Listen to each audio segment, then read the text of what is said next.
Like you said, I'm Jess Brown. I'm the VP of Design at Aspiration. I'm going to pull up my notes real quick. But yeah, I'm very, very thankful to be here with all of you guys. Very new to the fintech world. Definitely have a lot to learn, still learning. So take everything I say as a person that's on the journey. I have not figured any of this out. And ultimately we just want to make sure that we take care of our customers the best way possible. That's our main focus and our main goal. And a big part of that is, designing for impact and building trust for our customers. I think this says it pretty well. At the heart of Aspiration is a mission, helping our customers make money and make a difference at the same time. It's an interesting kind of mission statement for us to have, especially being a bank. Not a lot of money, not a lot of places really care about their customers at that level. It's just ease of use or things like that. But helping people actually make a real difference with the money that they have is not an easy burden to have by any means. One of the ways that we're trying to do that is this concept of giving trust as much as receiving trust. At Aspiration, when we started, I think that, okay, yeah. Sorry. With our products and the things that we do, we kind of just completely got rid of the normal structure of fees. So it's actually pay what is fair. So in that there we go. So it's very, very interesting, with our checking account that we have. We just asked people to pay anywhere from $0 to $10, and that's it.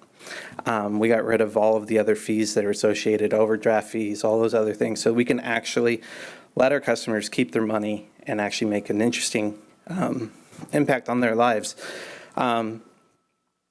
It's very, very different to kind of be on that side of things. When we started the company and we talked about this idea of paying what is fair, our CEO, I believe, was on Fox News, and if I remember correctly, don't quote me, I'm sure I could find it, they laughed at him. They're like, there's no way anybody's going to choose to pay a fee. And our whole concept was, well, if we give them the power to vote with the money that they have, tell us that we're doing a good job by building, by saying, we trust you with our money, we will give you $10 if you do a good job. That is going to make a much bigger difference on how we act. Nobody's treated better than the other by having more in their account, because it doesn't matter. They could have millions of dollars in their account and pay us $0 in fees. We wanted to give everybody the same voice, the same opportunity to both, work with us and also make us a better company. And this is one of the ways that we thought, we could really bring trust back into this product experience. And then another way of doing that is we also try to bring a level of transparency around everything that they buy and purchase. I think everybody in here probably knows, but the easiest way to actually vote is with your wallet. The money that you put into different companies, different organizations, that pulls just as high as filling out a ballot. So we actually developed a product called AIM, which is the Aspiration Impact Measurement, that shows exactly how the people are treated in the companies that they work for, what their environmental impact is on their practices. So you can really spend your money in a place that aligns with your values and just almost your conscience. And that's kind of just the tipping point of what we're starting to do. I would even consider AIM to be in kind of a beta form. We're adding companies constantly. We're trying to really push this standard. And we work this way too. I mean, we're a bank, but we also do investments, and we have a fund called the Redwood Fund. That is, it's a mutual fund that only invests in companies that have diverse boards, good economic processes, recycling, all of those different types of things. And what's amazing is, and what we found out is that companies that do that outperform other companies in the S&P. They are just, I think there's something really special about supporting companies and other individuals that care enough about the world around them. Really interestingly makes a very big impact on the finances of those companies as well, which I think is absolutely amazing. I also just want to take a second to, talk about the customers that you already have. I think especially in fintech, it's, the race is how many people do you have coming in the door? What are your conversion rates? What are these things? And I think a lot of people tend to forget about their customers after they've signed up, after they have their card. I look at a lot of the metrics that I see from some of these new fintechs, and we've got millions of people in the app, and we got them, using it. But if you ask them about their card activation and if they're actually using the product after the sign up, nobody talks about those metrics. I'm sure it's great, and I'm sure they're doing well, but I think there's something to it about actually building a real community. And I think that's where trust kind of comes back into it. It's easy to sign up. You throw $5 in, maybe $0, whatever it is to kind of get started. You can forget about it in a month. You use the initial $5 or whatever it is, and it's gone. And they never come back. And one thing that Aspiration was super, super passionate about is being a financial firm that you can actually fall in love with. We have real people on the other side of this that really care. Another part of building trust is, the team that you have, on the other side. Our customer support team is probably one of the most amazing teams I've been able to work with over the years. I absolutely love, my design team and the engineers and marketing, but our customer support team hears a lot of stories, a lot of things that go wrong, a lot of things that, circumstances that are just absolutely awful, and some that are absolutely great or funny or humorous, but, they really, really, truly care. We found out one of our customers had a baby recently. We sent them a care package. This was one of my favorite ones, is I think debit card was eaten by their dog. So we sent them a new card and a chew toy. So the dog would have something else to chew on. But, these little things really make a big impact on, creating a new community. Aspiration, we're not brick and mortar. We are completely digital. So we work extra hard to try to make sure that people understand that there's real humans on the other side. I think there's a new tendency to automate everything when it comes to your products. And, I think, honestly, I'm seeing a big turn on the other side of that, where people want to know that there's real people on the other side still. It doesn't mean that they have to be able to go in and talk to somebody face to face, but when they give us a call, there's somebody that actually picks up on the other side. They care. Maybe they have a history. I've seen things in there before too about, they're excited if they call in and they get the same person that picks up the phone again. It's pretty amazing too with Aspiration, with how young we are, but we also have a very small team, relatively speaking. And we're all very eager and excited about making a big impact and change. So I think that's another big part of it is, designing for trust, designing for impact. It is not just the design team's responsibility. It's the entire team. It's part of the culture. And, I want to make sure with my team, especially, that we can empower everybody, across the company, and make sure we have the biggest amount of impact that we absolutely can.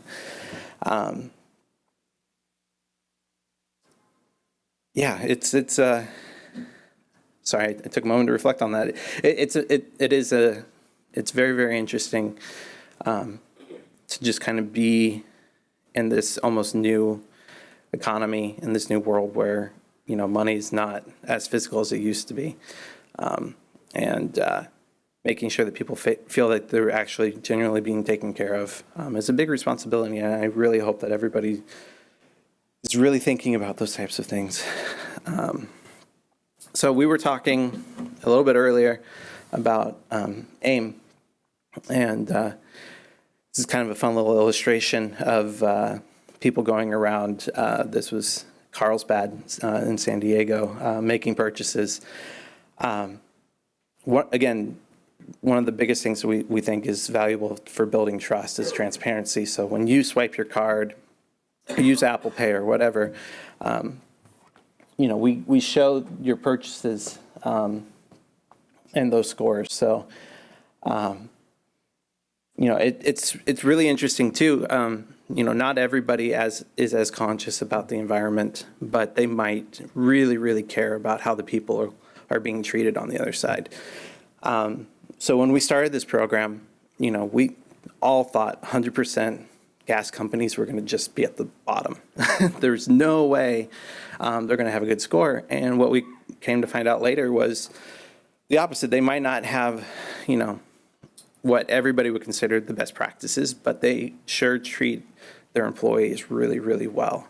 Some of their turnover rates were the lowest that we had ever seen, 30, 40 years employment, all these other things. So we just really thought it was really interesting that no matter what you're passionate about or whatever, you can actually really use this information to make sure that you are spending money in the right way, or again, in a way that aligns with your core values. So this product has been a lot of fun to work on. I'm actually excited to see the version 2 stuff that will be coming out next year.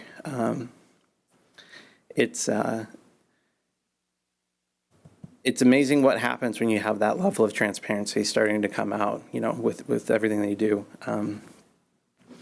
I hope you guys all have a moment to check it out sometime. It's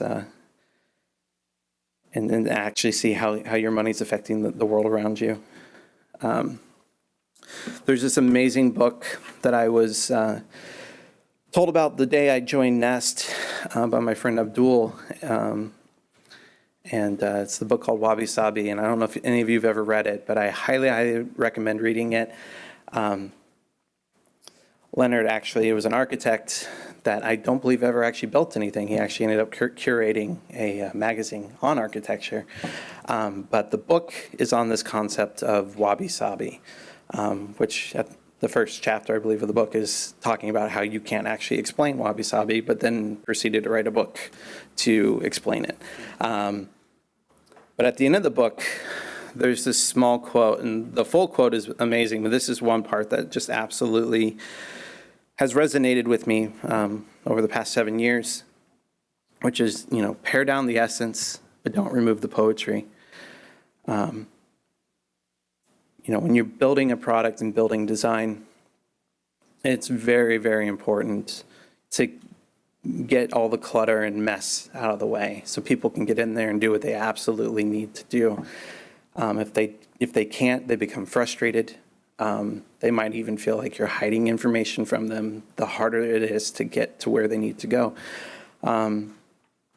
which ultimately I think will start to change how they view you, how much they trust you. So we take that very, very we take that to heart, especially on the design team. You get into the app, you see exactly how much money you have immediately, what your return on investments are, what type of yield. Our checking account is 1% high interest yield. So how much money have you made back, all the ATM fees that we've reimbursed you, all those things, so immediately, real quickly, exactly what's going on. Then you can go into your transactions or whatever else that you might need to. But in this process, we find that things can get very utilitarian, lose all humane feelings or touch. in the interaction. So I paraphrased this a little bit with my team, and instead of just the poetry, removing the heart, the human essence. One thing that Aspiration has done since day one is we've always given 10% of our profits straight out to charity. That's something that we'll do until, forever, until we won't stop doing it. But we also allow our customers to give. We have a bunch of different types of internal giving funds based on water, education, the forest, preservation, all those types of things that they can give to. But then, Aspiration gives out to the 10% we give is actually towards microloans that help small entrepreneurs and mom and pop shops actually get a leg up and actually be able to start something. So, not only are we saying we fully support this idea, we actually go out there and do it. And we've partnered with Axion to do so. And some of the stories that have been coming out of there have just been absolutely amazing. There's actually a lady by the name of Mary, who you can find on our website, but she has created quite a story for herself. She's actually based out of San Diego as well. But it's just absolutely amazing to see what some companies can do with just 10%, and that was just very early on in our company too. So, it's bigger than just our customers. I don't even know if she's an Aspiration customer, to be honest. But at the end of the day, that doesn't matter. As long as she's doing what she loves and can do it and support her family and her vision and her creativity and her outlets, that's way more important to us. We really are focused on the people. Way more than just the metrics. So yeah, all that being said, you have to bring the brand into the product. I've seen a lot of companies go the other way, but for us, we had a very bold statement up front, of what we needed to do, and we really brought it back into the entire experience from the first email interaction that you have, all the way until the moment you get the card in the mail and start using it. This is probably one of my biggest things, is making something delightful, especially when it comes to design. You can make the big impact, the big image, the big hero. And I know if you guys look at your screen recordings or Hotjar or any of the hotspot things, that people see the beginning and then they immediately scroll right past it like it's a giant ad. And it's funny, we spend so much time on that image, but people honestly really just go to the next and just start going into the details and the content. So this brings me to an interesting story about an experience I had at Disney. I lived in Orange County. I have 4 children. What else do you do when you live in Orange County? You get Disney seasonal pass. It's the only thing you really can do if you want to be an Orange County citizen. And Andre, the CEO of Aspiration, I've talked about this before. You can go to Disney, have the worst day ever.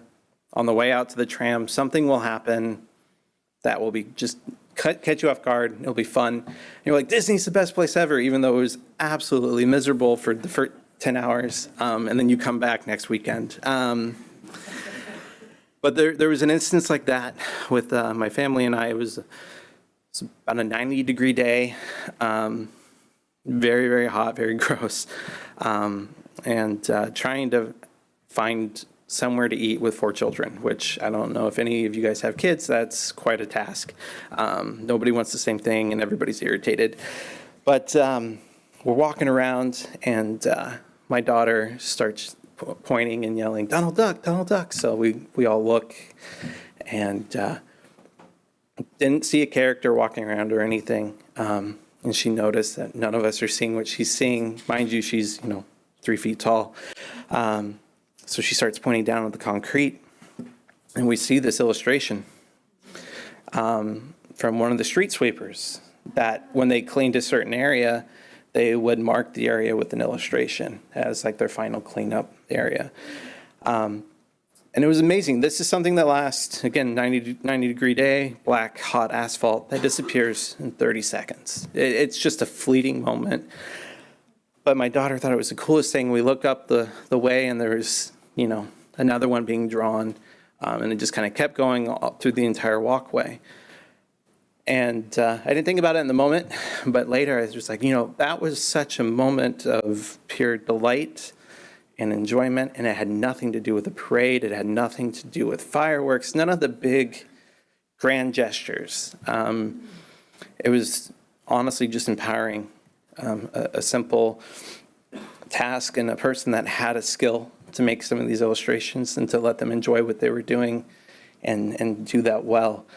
My kids and I still think about this, to this day, which is, to me, it's amazing with all the things that Disney has to offer. This is still one of the bigger impacts on us. But what was really great about it is it broke up the mundane process of walking and trying to find food and being irritated, all of those things. So, I've brought that back to the design side of our company too. It's, there's nothing fun about paying a bill. There's nothing fun about, adding another checking account or any of these other things. It's honestly very burdensome. It's annoying, but you have to do it. So why not create interactions in that time that are fun and enjoyable? So little things from fun animation cues, like, great job, you did it. In our sign-up process, we did this very early on. You put your location for your mailing address, and we would look at the zip code and find out what the weather is real quick on the back end. And if it was cold, we would put underneath her, thanks for joining. Oh, looks like winter's coming. Just fun, tiny, small interactions like that just break it up and actually makes it feasible or even give you a small boost of, oh, I wonder what they're going to say on the next question. And maybe we'd say nothing, but it just kind of leads you on and creates a fun environment. This last part is, why do I do this? And the answer is pretty easy for me. I'm trying to build a better future and a better place for my kids. I absolutely love them, and I want to give them every opportunity in this world to succeed in a place that will treat them fairly, treat them as individuals, as the people that I know them to be, and not just a number in a spreadsheet. Writing, I would feel awful if one of my kids wrote a check and didn't balance their books correctly, and then for thousands of dollars, in late fees or whatever. Honestly, it's an honest mistake, and we've all done it, I'm sure, at one point in time. So just being able to trust our customers to then, also trust us on the return is something that I'm very, very passionate about, and really hope that that's what I'm part of building right now with Aspiration. I wanted to leave you all with this quote from Andre, which I absolutely love, and I believe he said this from the get-go, but it's make bold plans, make them a reality by focusing on the tiny details. Bet on trust, decency, and goodness. I thank you all very, very much for having me, and have a great rest of your Thursday.